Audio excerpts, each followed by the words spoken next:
Hot Springs Village Inside Out is a closer look at the greatness of Hot Springs Village, Arkansas and the surrounding areas. People, places, experiences. Hot Springs Village is one of the most beautiful places on earth. Join me, Randy Cantrell, and my co-host Dennis Simpson as we engage in weekly conversations to explore Hot Springs Village Inside Out. Today's show is brought to you by Central Arkansas's favorite radio station, KVRE. Find them on the dial at 92.9 FM. Stream them live at kvre.com.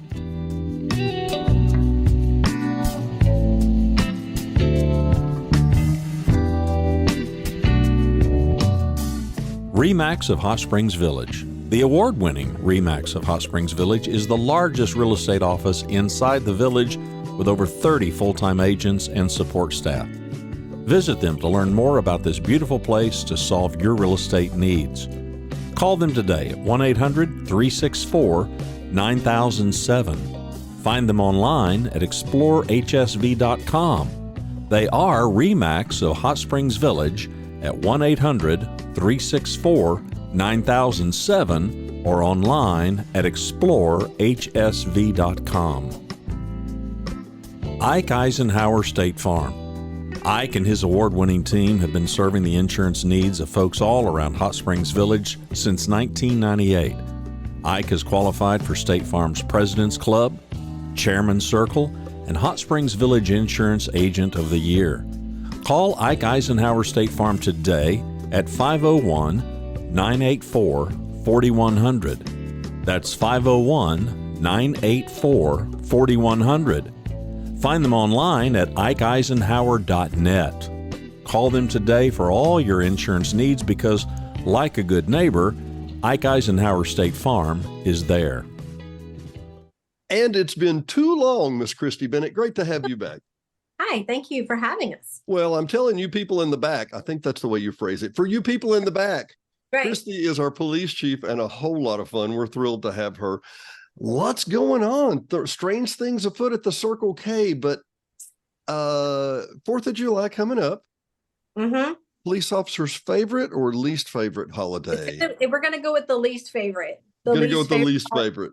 Yes, and it's traditionally the most 911 call generated holiday anywhere in the country. So we're trying to do our very best on preventative, letting everybody know, no, you can't have fireworks in the village. No, you don't need to pop them off. No, you don't need to have them. I know the county sells them. Go out in the county, find you a nice spot. But be very careful. Injuries always going to increase with fireworks is fire. So, I know our fire chief Jason Miller, he's probably not his favorite holiday either. But I was about to ask, so it's not, and first responders, I mean, everybody, right? I mean, I'm saying ambulance and whatever too, right? Yeah, and we play the game of calling 911. Is it fireworks or is it gunshots? Really? Yeah. Goodness. So it's obviously different here in the village than it is in other places, but still we have our issues, right? Right. This is my first 4th of July officially in the village. Oh, it is, isn't it? I was here last 4th of July, and I actually went to the Stars and Stripes Festival. So I got to get my feet a little wet and kind of stick around and listen and hear. And of course, the call volume does increase. People want to call because they hear what they think is gunshots, but they are fireworks. We do have a no fireworks policy here in the village. So that means you can't have them. We don't want you to have them. We have too much of a populated area, lots of trees, lots of things that catch on fire. So fire's not my realm. That's Jason's realm, but I'm sure I can speak for him in saying, please don't. Don't. He wouldn't discourage you from saying don't. No, he wouldn't. Well, I want to make note that, 2 hills back over this way is not in the village. And I guarantee you sound carries. Oh, and yeah. People will, there'll be people outside the village popping fireworks all day long. And people that live, you'd be surprised how far sound travels. And people say, well, they're shooting guns or whatever, but it's fireworks outside the village. And obviously nothing you can do about that, right? No. And, we appreciate the call. We appreciate coming over and checking it out. But if you continue to hear them, don't think that we just didn't, it's good outside the gates. So we're going to have the 4th of July celebration on the 1st, right? Yes. And we're going to have a lot of fireworks. And if I'm not mistaken, Parking can be an issue on Balboa Beach. That's what I hear tell. I don't know. Yes. So like I said, I was there last year. I think the POA did an incredible job of providing buses, transportation. I've been part of the fireworks celebration as long as I've been doing this job. I think it is very well ran. Of course, you're going to have people complain that they couldn't get in fast enough or quick enough or get where they wanted to be seen. But the POAs puts out so much information on where the best place. If you're handicapped, they have a new area for handicap over at Magellan Golf Course. So you can sit on the golf course, see them, and you don't have to worry about the hills and getting in with traffic. If you wanted to buy a spot, you can do that and hang out on the beach, but you still can. You're just going to have to take one of the buses from the Balboa Church or from the Balearic Church and come over that way. And let's recap here. So it's Balearic is the Christ of the Hills United Methodist, wonderful people who donate their parking lot. Balboa Baptist does the same exact thing. Let's do the 10-mile high view. I can't just drive to the beach and park particularly, right? Well, I could buy a permit but yeah.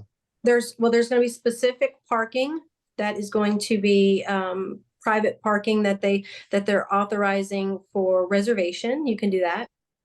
Or if you get there early enough to celebrate your family and you want to sit on the beach in the sweltering heat all day long and do that, you can. There's going to be certain ones that are available, but I doubt they'll be available very long.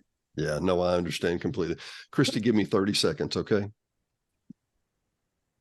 So for the 10-mile high view, you can park on the beach and burn up all day long if you want to, if you get there early. But when it comes time for that, it's easiest typically just to shuttle in. And I don't know, how many people do you think we bring to the beach every year? So I tried to just do a quick assessment last year, and that's all I have to go on. I would say about 300. You're kidding. No. Yeah, I would think there was about 300. And, again, Terry's realm. So I may be completely wrong, but I was there from beginning to end and just kind of counting the buses coming in and looking around on the beach. And then the bridge, I would say about 300 came to on site. See, I would have said more closer to 1,000, but I'm bad with math, well, and that's just what I seen. So I did think that attendance was down a little bit last year. There were so many different events going on at the same time. I think that's why we're going to be great to do it on Saturday, because I know Hot Springs says there's the next or on Tuesday, and then Oaklawn is doing their Sunday. So I think that's going to kind of take out some of that competition. I prefer to stay here at home. I don't want to go to Hot Springs. Anyway, so I'm really hoping that we have a great turnout. Plus, that's not counting all of the boats. I mean, the boats you couldn't see how many people were in the boats, but all of the boats were out there on the waterway too. It's a really cool event. I love it. It is. And it's funny you should say that, because I'm processing my crazy number that I just pulled out of my head. And I'm realizing there's, I don't know, 8-10 buses. And if you've ever gone, and you said it very well, I thought it is a well-oiled machine. And when you see how quickly you're like, oh, we're going to be sitting on this stinking beach waiting for the buses to come. No, you'll be gone about 10 minutes. And I mean, they are rolling them. They are moving them. Yep. And this year they did assess some things they did differently to do differently this year. And they're going to have it to where last year they shut the parking lot down to where only buses could come in and out, but they're opening it up. So we're going to have officers identify and locate and help assist traffic to leave at any point and then get those buses in. So that's way, if you are parked on the beach, you can leave any point in time. Really? So it used to be if you parked on the beach, no, everything was finite. It was done. Sure. Mm-hmm. Wow. Yeah. So to be a little bit easier and to kind of get the flow going a little bit quicker. So, this sounds a little bit like Terry Wiley. And I'll tell you why, because, it's parks and information and all that. And I realize every time there's a big event and the police have to work it, it's on a holiday. So nobody gets to enjoy the holiday. They have to work on the holiday, right?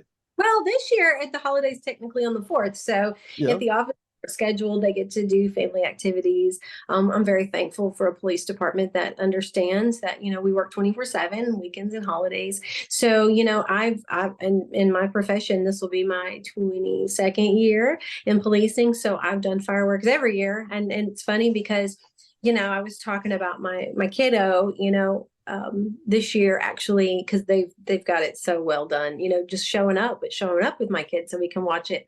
Because I was thinking, I've never done that before. I've never had an opportunity to sit and watch fireworks with my kids. It's usually my work family. So, well, I tell you what, I'm sorry.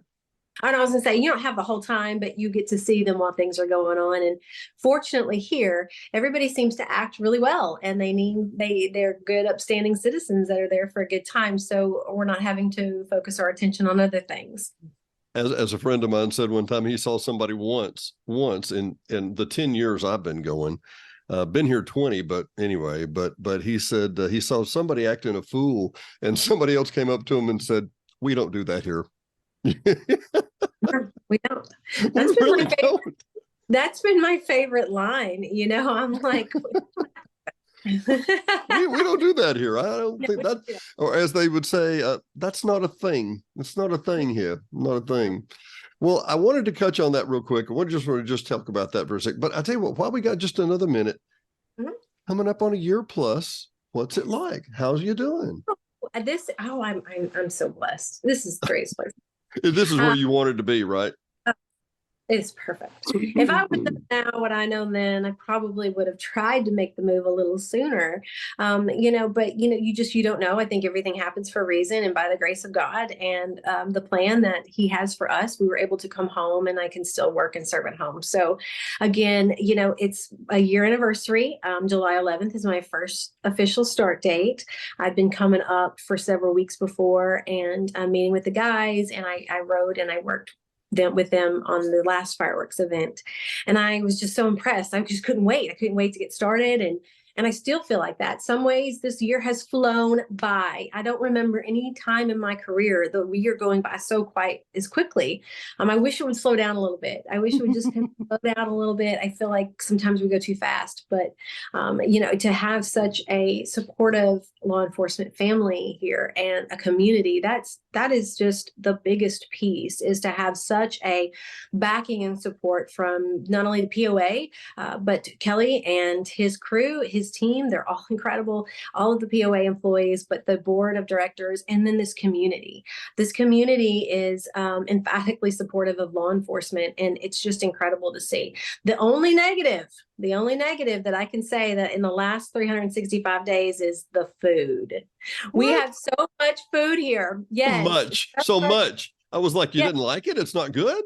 No, it's fantastic. It's fantastic. If you probably do a side-by-side comparison, I've had to, check myself a little bit because, the saying is, you're happy you're going to be anyway. But, I literally was in the hallway my first week with a piece of pizza in my hand. I'm like, where does all this food come from? And they're smiling and they're like, you're never going to go hungry. And, I'm thinking, well, we need to bring it to the gates. Well, I go down to the gates and they've got food. And then I'm like, what about the fire department? They've got food. So the incredible support of our community is just paramount to why our job is so successful. It's just there. So that if that's the only problem I got in a year, that's a hell of a problem to have. I tell you what, there could be worse things. There are worse things. Absolutely. So well, and the support for the police is genuine, and it runs completely through the society. It really does, from top to bottom. And I'm certain today, I know today, there are people teaching their children to have respect and consideration for the police. It's right. Which this is how it ought to be, right? Yeah, it is. And it's really cool to see. Just the other day, last Friday, I was walking out and a man who was retired from Fort Worth police in the 60s just wanted to come by and say hi. And I was like, that's amazing. I see him every day. You would be amazed at how many retired police, FBI, state prisons, state law enforcement. It's just, they're everywhere. They're all over. They are everywhere. And they're real quiet too. They're real quiet. And that's for a reason. That's for a reason. One of the very first. Yeah. And, it's such an amazing community to be part of. And I'm just so proud to be here. We've got to do so many cool things in the last year. I've got to meet the most amazing people all the way across the board.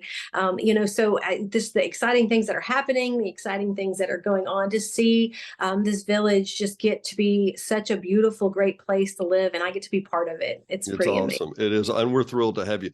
Two things I'm going to bring up. We're going to talk about the Citizens Police Academy soon. Not right now. Yeah. Okay. But I wanted to make note. I came here 22 years ago, and I was looking at a house. I won't even say where it was, even though it's 22 years ago. walked in, looked around and went, this is really nice. And it was on a beautiful lake. I'm like, this is really, really nice. And they said, yeah, this is the state police commander. This is his home. And I was like, now, why would the state police commander drive an hour? Oh. Mm-hmm. And when I said something to the realtor, they said, yeah, the two past commanders live in the village right now too. I'm like, I didn't even know that. Yeah. well, like I say, it's been 20 years. And like I say, I still am not even out. I'm not mentioning the lake, if you'll notice, but all that said, it wasn't lost on me. And that was probably the most concrete measure. I thought the village was safe. Yeah. Okay. But when I realized that it was a refuge for police officers and high end, Good way to put it. It's a good way to put it. Yeah. It keeps out the riffraff. Well, and it's always going to be here, but because we have such a exemplary support, it's not going to be allowed or tolerated. So, it might happen for a little bit, but we're going to take care of it. I had a guy who was vacationing with his family from Fort Worth Police Department too, and he'd been there for a long time. And he come in and he's like, I just wanted to swing by and see what it's like. And before he left, I think they're considering coming down next year. So, really? Yeah. Oh yeah. I guess, I don't know. It's beautiful. The people are amazing. It's just very welcoming, but then not everybody's up in your business. It's just overall, I feel like it's the best place on earth. We do too. And so much. We're so happy to have you. One last comment, Brad Beaumont. Okay. I'm doing a shout out to you, Brad Beaumont. Brad Beaumont worked in security enforcement. Let's just put it that way, in Southern California. Mm-hmm. He's carrying 9mm Glocks. The bad guys are carrying AR-15s. No kidding. And it's a sad state that things have come to that. Mm-hmm. So Brad is watching the podcast and he says, is it really like you say it is? And I'm like, yeah. I mean, let me answer all the questions. Yeah. We were on the phone 30, 45 minutes. Next thing I know, I'm watching his feed on Facebook, and this has been a year and a half ago. And he is in an RV. He sold everything he owns and he's on his way to Arkansas. And I'm like, I hope this works out like you want it to. I don't want to, And he gets here. He buys a house on a golf course. We'll put it that way. Buys a house on a golf course. Buys another house on a golf course. Buys another house on a golf course. All with what he sold his modest home in California for. That's incredible. The people, you were talking about people coming from Fort Worth and coming to visit and just looking around. When people get a clue for it, if this last group comes in, like Brad had told me about, this will be 10 families that have relocated, could be here because of him from his hometown. Amazing. It really is. When people find out and they go, is it really? It really is. It really is like that. I know. I've relocated my hair lady.